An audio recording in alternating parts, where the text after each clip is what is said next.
नमस्कार। उम्मीद है आप लोग स्वस्थ और आनंद होंगे। एक बात निश्चित रूप से जान लीजिए कि अपना ये पूरा मोदी काल तकनीकी भ्रष्टाचार के तौर पे जाना जाएगा। जिस तरीके से ही इनका पूरा प्लानिंग रही है, कोई भी चीज़ जब सामने आती है तो पता चलता है कि इसको तकनीकी लिहाज से इसमें भ्रष्टाचार किया गया है।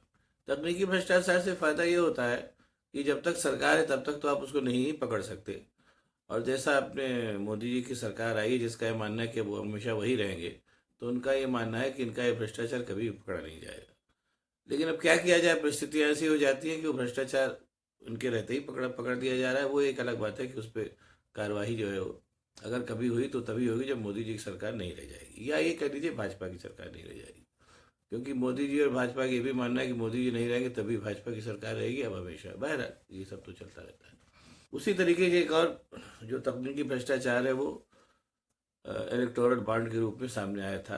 जब इलेक्टोरल बॉन्ड मोदी जी ने इशू किया था स्टेट बैंक के माध्यम से, और उसमें करीब बाद के जो मतलब सोर्सेस थे उनसे पता चला कि करीब 6,000 करोड़ रुपया तो सीधे उन्हीं को मिला था, बाकी दलों को भी थोड़ा बहुत मिला था। और उस इलेक्टोरल बॉन्ड में इस बात की विशेष व्यवस्था की गई थी कि इसमें किसने कितना पैसा दिया है भारतीय जनता पार्टी को, किसने, ये पता न चलने पाए। और जब इस मुकदमे इलेक्टोरल बॉन्ड के ऊपर सुप्रीम कोर्ट में मुकदमा चल रहा था तो उसी समय ये दलील भी दी थी भारतीय जनता पार्टी ने कि जनता को ये जानने का हक नहीं है कि दान में किसने किसको कितना पैसा दिया पार्टियों को। उस पर सीजीआई ने कहा नहीं, तो कहा था कि नहीं, जनता को ये जानने का पूरा हक है कि किसने कितना किसको पैसा जो है राजनीतिक दलों को दिया चंदे के रूप में। उनको जानने का हक है कि किस सोर्स से प्राप्त धन से उनके लिए काम किया जा रहा है। और बाद में जो चीफ जस्टिस ने इसको असंवैधानिक करार करके बॉन्ड को रद्द कर दिया और कहा कि अगले 6 मार्च तक आप मुझे ये बतावें कि बॉन्ड में किसने किस किस व्यक्ति ने, कितने लोगों ने बॉन्ड के रूप में क्या धनराशि दी है। यानी बॉन्ड जो दिए गए उसका पूरा डिटेल 6 मार्च को सामने रखा जा रहा था। अब यहाँ पर मैं आपको एक बात को रोक करके एक फोटो आपको याद करने को कहूँगा। अभी मैं उसको दिखा भी दूंगा, आप लोगों में से बहुतों को याद भी होगी। मैं एक अडानी साहब को लोन दिलाने के लिए एक मीटिंग चल रही है जिसमें अडानी भी बैठे हुए हैं, अपने प्रधानमंत्री भी बैठे हुए हैं, और उस समय की स्टेट बैंक की जो एमडी थी अरुंधति भट्टाचार्य वो भी बैठी है, और एक कोई और सज्जन बैठे हैं। यानी अपने अडानी जी को स्टेट बैंक से हज़ारों करोड़ का लोन दिलाने के लिए जो बातचीत चल रही होगी उसमें अपने प्रधानमंत्री साहब खुद भी मौजूद हैं। ऐसे में जाहिर सी बात है कि जो इस स्तर का प्रधानमंत्री है कि अपने मित्र को लोन दिलाने के लिए बोर्ड की बैठक में आके बैठ जा रहा है, उसका प्रधानमंत्री वो है ही, तो उस ऐसे में स्टेट बैंक पर उनका कितना सरकार, वो भी सरकारी बैंक है, कितना रवैया सख्त होगा ये तो लोग समझ ही सकते हैं। वही चीज़ सामने आ गई।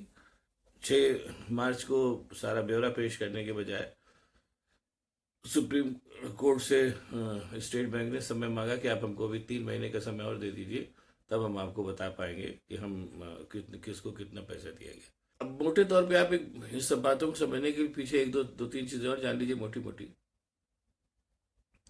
वो ये कि करीब पूरा जो इलेक्टोरल बॉन्ड जो लिया गया है वो करीब 22,000 कुछ 2,000 कुछ लोग 22,200 कुछ लोगों ने उसको खरीदा, और उसका डिटेल देना है। अब ये 22,000, और इसको डिटेल देने के लिए जो अपना स्टेट बैंक है, इस स्टेट बैंक के जो लाखों कर्मचारी हैं वो अवेलेबल हैं, जो इस पूरी जानकारी को मिनटों में निकाल के दे सकते हैं।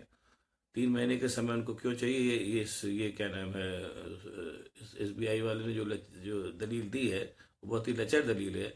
और उससे लगता है कि जिस भी वकील ने उस दलील को बनाया है वो या तो क्या नाम है कम पढ़ा लिखा रहा होगा, या शायद इस बात को मैनेज नहीं कर पाया होगा कि इतने खुले आंख में धूल कैसे झोंकी जाए। इसलिए जो दलील दी है उसने काफ़ी लचर है, और कहा है कि इस पूरा डेटा निकालने में और मैनेज करने में टाइम लगेगा कम से कम 3 महीने। जबकि मोटे तौर पे मान के चल लीजिए कि जो आजकल डिजिटल का ज़माना चल रहा है उसमें कंप्यूटर पे एक क्लिक से सारी जानकारी निकाली जा सकती है और सुप्रीम कोर्ट को दी जा सकती है।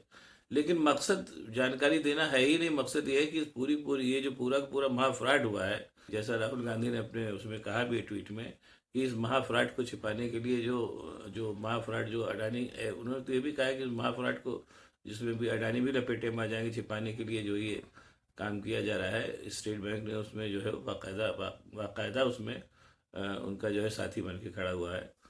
और इसमें भी जो डिजिटल क्रांति जिसका जिसका जिसके गाथा कहते हैं अपने प्रधान सेवक साहब अगाते नहीं कि डिजिटल क्रांति डिजिटल क्रांति डिजिटल क्रांति। और जब डिजिटल क्रांति को सही मायने में उसका काम करने का मौका आया तो उन्होंने 3 महीने का समय मांग लिया।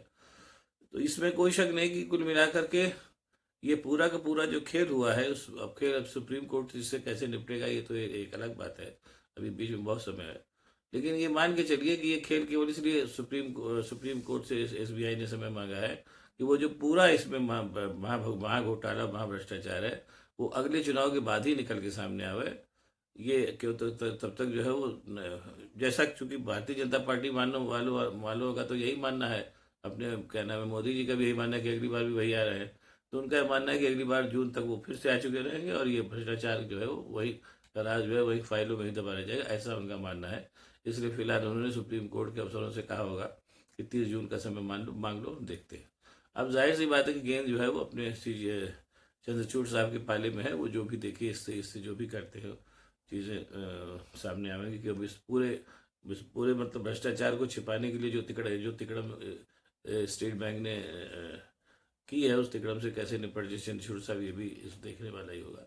और एक चीज़ यहाँ पे मैं भी और भी कहूँगा कि अभी तो बहुत से चीज़ें जो हैं चूंकि अभी आचार संहिता लागू नहीं हुई है इसी और अभी भी सरकार जो है वो अभी 10-15 दिन बाद जब भी लागू होगी तब तक सरकार सक्रिय है।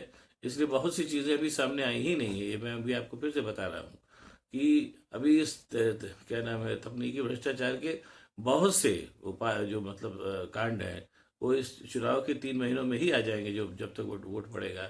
जिस दिन आचार संहिता लागू हुई उस दिन के बाद से बहुत से तकनीकी और क्या नाम है राजनीतिक और वैसे क्या नाम है राज जो है खुलेंगे। जो अभी तक सरकार चूंकि सरकार है इस वजह से नहीं खुल पा रहे हैं क्योंकि सरकार के पास ईडी और सीबीआई और इनकम टैक्स भेजने में टाइम लगता नहीं है। और वो किसी भी हद तक जा सकते हैं जैसा लोग आजकल चल भी रहा है कि उस नाम दंड भेद किसी भी हद तक जाते हैं चले जाएंगे। लेकिन ये मान के चलिए कि जिस दिन आचार संहिता लगी लागू हुई उसी दिन आप समझ लीजिए कि भ्रष्टाचार और तिकड़मों के और क्या नाम है राजनीतिक तिकड़मों के जो खेले गए हैं उसके भी बहुत से क्या नाम है उदाहरण इसी 2-3 महीनों में ही सामने आएंगे। देखिए क्या होता है। और अब मोदी सरकार अपनी इस बदनामी से कैसे बचती है ये देखना दिलचस्प होगा। लेकिन मैं फिर एक बात को कह करके बात खत्म करूंगा कि पूरा का पूरा मोदी काल जो है तहरीकी भ्रष्टाचार के लिए जाना जाएगा, ये तय जानिए।